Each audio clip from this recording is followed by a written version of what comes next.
Zara yanked the steering wheel to the right, her heart pounding as her sleek black sports car skidded onto a narrow gravel road. The GPS had failed her about 20 miles back, leaving her stranded in the middle of nowhere with nothing but endless trees and a setting sun. This was not how her business trip was supposed to go. She was Zara Lancaster, CEO, Millionaire, and a woman who always had control. Yet here she was, lost in some small town she didn't even know the name of, with no cell signal, no assistant to fix things for her, and the sinking realization that she might have to ask for help. A flickering neon sign ahead caught her attention: Mason's Auto Repair. A small garage, barely holding itself together, but it was the first sign of civilization she'd seen in miles. With a deep breath, she pulled into the lot and stepped out, her designer heels sinking slightly into the gravel. The scent of motor oil and fresh-cut grass filled the air, a stark contrast to the city's crisp cologne and luxury car exhaust. The garage door was open, revealing a man working under the hood of an old truck. His dark brown hair was slightly tousled, his white t-shirt smudged with grease, and his strong arms flexed as he adjusted something under the hood. He didn't even glance up when she approached. "Excuse me," she said, forcing herself to sound composed. "I need help." The man finally straightened, wiping his hands on a rag before turning to face her. His deep blue eyes locked onto hers, and for a moment, Zara forgot she was irritated. He was handsome, rugged in a way that had nothing to do with wealth or power. "You lost?" he asked, his tone casual. She lifted her chin. "Yes, my GPS stopped working and I have no signal. I was supposed to be in Atlanta hours ago." He let out a low chuckle. "Well, you're about 3 hours in the wrong direction." 3 hours. Her stomach sank. "Great, just great." He studied her for a second, then nodded toward her car. "That's a nice ride, but I wouldn't take it much further on these back roads. You'll end up with a busted axle." Zara sighed, feeling the weight of exhaustion settle in. "I don't suppose there's a 5-star hotel nearby." Now he really laughed, shaking his head. "Not unless you consider Miss Patty's bed and breakfast 5-star. She pressed her fingers to her temples. "I just need somewhere to stay for one night until I can get back on the road." He hesitated, then glanced at the small house behind the garage. "Look, Miss Patty's is full this time of year with tourists, but I've got a spare room." She blinked. "You're offering to let me stay at your place," he shrugged. "Unless you want to sleep in your car." Zara wasn't the type to accept favors from strangers, but she didn't have much choice. One night, that was all. "Fine," she said, crossing her arms. "But I'll pay you for your trouble." His jaw tensed. "Not necessary," she frowned. "I don't take charity," he sighed, clearly debating something. "Name's Mason Reed," he finally said. "And I don't treat people different based on their wallets." Then he turned toward his house, leaving Zara standing there, stunned. No one had ever spoken to her like that. And for some reason, she wasn't sure if she hated it, or if she liked it. Zara stepped inside Mason's house, immediately hit by the scent of freshly brewed coffee and something faintly woody, like cedar. The place was unexpectedly neat-worn but well-kept, with a dark leather couch, wooden shelves stacked with books, and a small dining table tucked into the corner. The walls were lined with framed photographs, though she didn't stop to examine them. Mason shut the door behind her and gestured toward the hallway. "Guest room's down there." "It's not fancy, but it's got a bed and a door that locks." She met his gaze, trying to read him. There was no ulterior motive in his expression, no hidden agenda, just quiet, matter-of-fact kindness.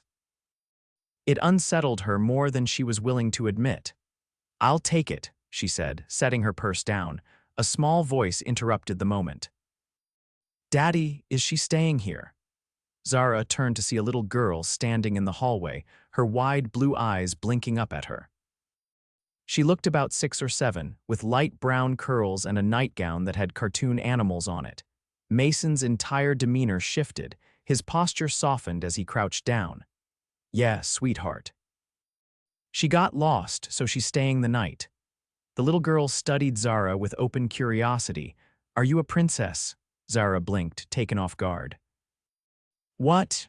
You look like the princess in my book," the girl said, tilting her head. "You even have the shiny shoes." Zara glanced down at her designer heels scuffed from the gravel outside but still gleaming under the light. She had never been called a princess before. Powerful, intimidating, ruthless, yes, but never a fairy tale figure out of a child's imagination. Mason chuckled. "She's not a princess, kiddo," the girl frowned. "Oh," then she brightened. "But she can still have some cookies, right?" Zara hesitated, but Mason nodded. "Go grab the tin, Lily." The girl Lily grinned and disappeared around the corner. Mason turned back to Zara. "She's been on a baking kick lately," he explained. Zara wasn't sure what to say. She had never interacted with kids much, and certainly not ones who looked at her like she had stepped out of a storybook. Lily returned holding a small tin, popping it open to reveal slightly misshapen cookies. "I helped make these," she announced, offering one. Zara took it, feeling oddly like she was holding something fragile. She wasn't usually the type to eat homemade treats from strangers, but something about Lily's hopeful expression made it impossible to refuse. She took a bite. It was too sweet, slightly crumbly but not bad. Lily beamed. "Do you like it?" Zara nodded. "It's good." Mason leaned against the counter, arms crossed. "Guess that means you officially passed the cookie test." She arched a brow. "Is that a requirement to stay here?" Lily giggled. "Yes." Mason shook his head, but there was warmth in his eyes when he looked at his daughter. Zara noticed how different he seemed around her, gentler, more open. Lily yawned, rubbing her eyes. "All right, bedtime," Mason said, scooping her up effortlessly. She protested weakly but didn't fight it too hard.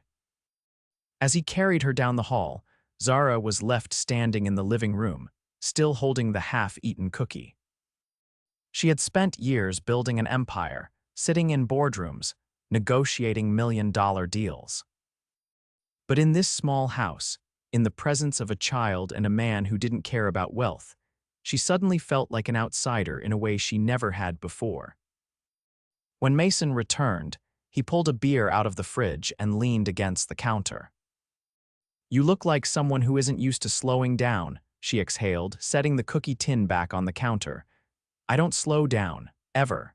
He studied her, then took a sip of his drink. "Why not?" She didn't answer right away. No one ever asked her that. Most people assumed she thrived on ambition, that she lived for the power and the deals. But Mason wasn't most people. "Because if I slow down, I lose ground, and I don't lose," she finally said. He nodded as if he understood something unspoken. "Must be exhausting." She stiffened. "I manage." Mason didn't push. Instead, he grabbed a spare pillow and blanket from the hall closet and handed them to her. "Figured you'd want these." She took them, their fingers brushing briefly. His hands were warm, rough, completely different from the polished businessmen she usually dealt with. "Thanks," she said, her voice quieter than usual. He gave a small nod. "Get some sleep, Zara." As she walked to the guest room, she couldn't shake the feeling that she had just stepped into a world she didn't quite understand, a world where kindness wasn't transactional, where a little girl's laughter could fill a house, and where a struggling dad could look at her without seeing a price tag. It was unsettling, and for the first time in her life, she wasn't sure if she wanted to leave as quickly as possible. Zara woke to the soft hum of voices and the distant sound of bacon sizzling. For a moment, she was disoriented, not in her penthouse, not in a suite at some five-star hotel, but inside a small guest room in a house that smelled like coffee and something warm, something homey. She sat up, running a hand through her hair. The previous night flickered through her mind, Mason's quiet strength, Lily's innocent curiosity, the strange comfort of a place completely unlike her world. Pushing aside the blanket, she got up and stepped into the hallway. The scent of maple syrup grew stronger as she neared the kitchen, where Mason stood at the stove, flipping pancakes with an ease that suggested he'd done this 1,000 times before. Lily sat at the table, swinging her legs as she carefully poured juice into a plastic cup. Mason glanced over, his expression unreadable. Didn't expect you up this early. Zara folded her arms. I don't sleep in. Lily looked up and beamed. Do you want pancakes? Zara hesitated. She couldn't remember the last time she'd sat down for breakfast that wasn't a power meeting over imported espresso. Mason slid a plate onto the table. You might as well. It's a long drive back to the city. Something in his tone made her pause. He wasn't pushing her to leave, but he wasn't asking her to stay either. She sat down, watching as Lily drowned her pancakes in syrup. Mason set a plate in front of her without asking how she liked them. She took a cautious bite, surprised by how good they were, not just because they were well made, but because they were made with care, the kind of care no one in her world had time for. Lily chattered about school and her favorite books, and Zara found herself listening, actually listening, instead of mentally drafting her next business move. Mason leaned back in his chair, watching her in that quiet way of his. So, what exactly do you do in the city? Zara wiped the corner of her mouth with a napkin before answering. I built a marketing empire from the ground up. My company handles branding for some of the biggest corporations in the country. Lily's eyes widened. Like the people who make commercials, Zara nodded. Something like that. Mason's gaze didn't waver. And that keeps you working non-stop. She met his eyes, sensing the unspoken question beneath his words. It's what I'm good at. He didn't challenge her, but there was something knowing in his expression, something that made her feel bare, as if he saw through the polished exterior she wore like armor. Lily giggled suddenly, breaking the moment. Daddy, can we show her the orchard today? Zara lifted an eyebrow. Orchard? Mason exhaled like he knew there was no winning against his daughter's excitement. It's a family business. We grow apples, sell them to local markets. Zara hadn't expected that. He didn't just fix cars, he had something of his own, something rooted in the land. Lily clasped her hands together. Can we, Daddy, please? Mason glanced at Zara, waiting for her reaction. She could have said no. She should have. But something about the way Lily's face lit up, the way Mason's jaw tensed like he expected her to refuse. It made her say, all right. The orchard was a short drive from the house, rows of trees stretching over rolling hills, their branches heavy with ripe fruit. The scent of fresh earth and crisp apples filled the air, a stark contrast to the sterile office buildings she was used to. Lily ran ahead, her laughter ringing through the open space. Mason walked beside Zara, his hands in his pockets, his strides easy. This place has been in my family for generations, he said after a moment. After my folks passed, I kept it running. Zara glanced at him, and the garage, he shrugged, side business. Keeps things steady. She studied him, realizing just how much responsibility he carried. Raising a daughter, managing the orchard, running an auto shop, and yet he didn't seem burdened by any of it. He carried it all without complaint, without expecting the world to take notice. They reached a tree where Lily was already reaching for an apple, her small fingers straining. Mason plucked one effortlessly and handed it to her. Zara watched the exchange, something tightening in her chest. This life simple, quiet, free of boardrooms and ruthless negotiations, it was foreign to her. But watching Mason and his daughter, she couldn't deny that it had a different kind of wealth, one that couldn't be measured in bank accounts. Lily turned to Zara, holding out an apple. You have to try one, they're the best. Zara took it, running her fingers over the smooth skin before taking a bite. The taste burst on her tongue, sweet, fresh, real. Mason watched her reaction, something almost amused in his eyes. Not bad, huh? She swallowed, nodding. It's different. Lily grinned. Daddy says city people don't know what real food tastes like. Mason chuckled. I said nothing of the sort. Zara found herself smiling a rare, genuine smile. As the afternoon stretched on, she found it harder to ignore the ease of the moment, the way the air felt lighter here, the way Mason didn't fill the silence with meaningless words. But the real world was waiting, and she wasn't made for this place. As they walked back to the truck, Mason glanced at her. You'll be heading back soon. It wasn't a question. Zara nodded. I have a company to run. His jaw tightened slightly, but he didn't argue. Lily's face fell. But you'll come back, right? Zara hesitated. Mason lifted his daughter into the truck, buckling her in before turning back to Zara. His eyes searched hers, as if trying to determine whether she would disappear from their lives as quickly as she had arrived. She wanted to say yes. But she wasn't sure if she belonged in a world where people gave without expecting anything in return, where a struggling dad could look at her like she was just a person, not an asset to be leveraged. She climbed into her car, gripping the steering wheel. Mason stepped back, his expression unreadable. For the first time in a long time, Zara didn't know what came next. The city skyline stretched before Zara as she stood in her office, floor-to-ceiling windows displaying the busy streets below. She should have felt at ease here, in the empire she built, surrounded by everything she had worked for. But the moment she left Mason's town, an unsettling emptiness took root inside her, growing stronger with each passing day. She had thrown herself into work, drowning in meetings, acquisitions, and late-night negotiations, trying to silence the quiet ache that followed her. But it was impossible to ignore the way her mind betrayed her flashes of Mason's steady gaze, Lily's laughter, the scent of apples carried by the wind. None of it made sense. She had spent years ensuring nothing could pull her away from her goals, from the relentless pursuit of success. And yet, a man with calloused hands and a little girl with bright blue eyes had unraveled something in her she hadn't realized was tightly wound. Her assistant knocked, stepping inside. "The investors are waiting in the conference room," she said. Zara nodded. "I'll be right there."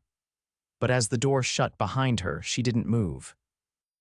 Instead, she reached for her phone, scrolling to the number she had never called but hadn't been able to delete. Mason. She hesitated. It had been weeks.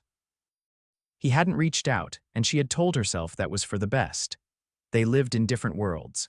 He had a life rooted in that small town, and she thrived in the chaos of the corporate world. But then she thought of the way he had looked at her that last afternoon, something unspoken in his expression, like he had been waiting for her to say something. Like he had been waiting for her to stay. Before she could second-guess herself, she pressed the call button. It rang twice before his voice came through, deep and steady. "Zara," her breath caught. "Hi," a pause, then "Didn't think I'd hear from you," she swallowed. "Neither did I." There was silence, but not a cold one. It was the kind of silence that carried weight, that brimmed with unsaid things. Finally, he spoke. "Lily's been asking about you." Her chest tightened. "I think about her too. And me," she closed her eyes, "more than I should." Another pause. "Then why are you still there?" Zara turned, looking out over the city, the lights blinking like distant stars. It had always been her dream to reach this height, to stand above it all. But for the first time, it felt empty. "I don't know," she admitted. Mason exhaled. "I'm not going to beg you to come back, Zara. That's not who I am. But I also won't pretend that you didn't change things here." She gripped the phone tighter. "Lily still calls you the princess," he added, his voice softer now, "and maybe she's right. Maybe you belong in a castle made of glass and steel, but I think you're still trying to figure out where home really is." Her heart pounded. "Just don't wait too long," he said, then the call ended. Zara stood there, frozen, the weight of his words pressing against something fragile inside her, and in that moment she knew. She had spent her whole life chasing something she thought she needed, only to realize the thing she truly wanted was waiting in a town she had nearly left behind. The drive back felt different this time, not a mistake or a detour, but a choice. As she pulled onto the familiar gravel road leading to Mason's house, nerves twisted in her stomach. She had faced boardrooms full of ruthless executives without a flicker of doubt, but this was different. Before she could overthink it, she stepped out of the car. The front door swung open, and Lily came barreling down the porch steps, her curls bouncing with each step. "You came back." Zara barely had time to brace herself before the little girl threw her arms around her waist. Warmth flooded through her, and she knelt, wrapping her arms around Lily in return. I missed you, Lily said against her shoulder. Zara swallowed past the lump in her throat. I missed you too. Mason stepped out onto the porch, his gaze steady as he took her in. He looked the same strong, grounded, but there was something else in his expression, something waiting. Zara stood, locking eyes with him. I don't know how to do this, she admitted. He stepped closer. Do what? Her pulse raced. Stay. Mason studied her for a long moment, then reached for her hand, his fingers rough but steady. You don't have to have all the answers, Zara.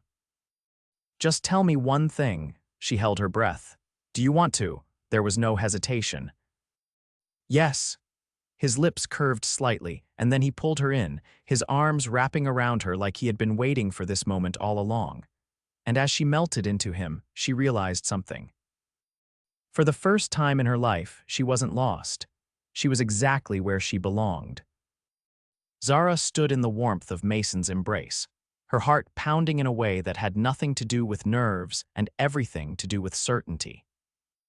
It was strange how easily the city had faded from her mind, how the weight she had carried for years suddenly felt lighter. Lily tugged at her hand, her excitement bubbling over. She motioned toward the house, grinning as if she had been waiting for this exact moment. Zara let herself be led inside, the familiar scent of coffee and wood settling around her. Everything was just as she remembered, yet it felt different now. It wasn't just a place she had stumbled upon, it was a place where she wanted to be. Mason followed behind them, his presence steady but watchful. He wasn't the kind of man to push for answers, but she could feel the questions lingering in the air between them. Lily climbed onto a chair, glancing between them with a knowing look far too perceptive for her age. Are you staying forever? Zara hesitated, searching for the right words. She wasn't sure how to explain that forever had never been something she considered, that she had spent years running towards something she thought she wanted, only to realize she had been chasing the wrong thing all along. Mason stepped in before she had to answer, ruffling Lily's curls. Let's give her time to figure that out, kiddo. Lily huffed but nodded, accepting the answer for now. Zara met Mason's gaze, appreciating his understanding. He wasn't demanding promises or ultimatums. He was giving her space to choose, and that made her want to stay even more. The next few days passed in a blur of moments that felt unfamiliar yet strangely right. Mornings started with coffee on Mason's porch, the world still quiet except for the rustling leaves and the occasional sound of Lily playing in the yard. Afternoons were spent at the orchard, where Mason showed her how to tell when an apple was perfectly ripe, and Lily insisted on teaching her how to climb trees. Zara had never been one for idle time, but this didn't feel idle. It felt purposeful in a different way. For the first time, she wasn't measuring success in deals closed or profits gained.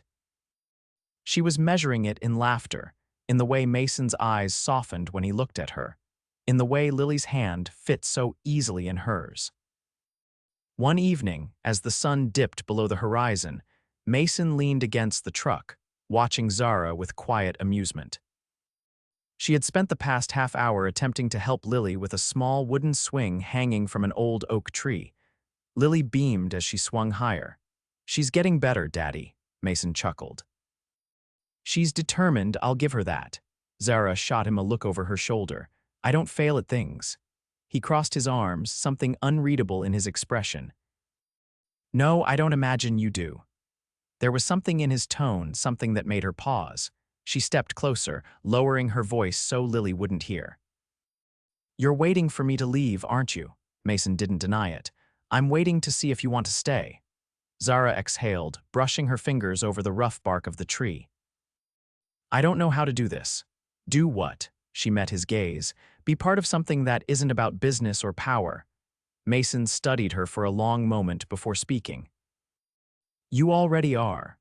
Zara's breath caught. He wasn't asking her to choose between the life she built and the life she was discovering.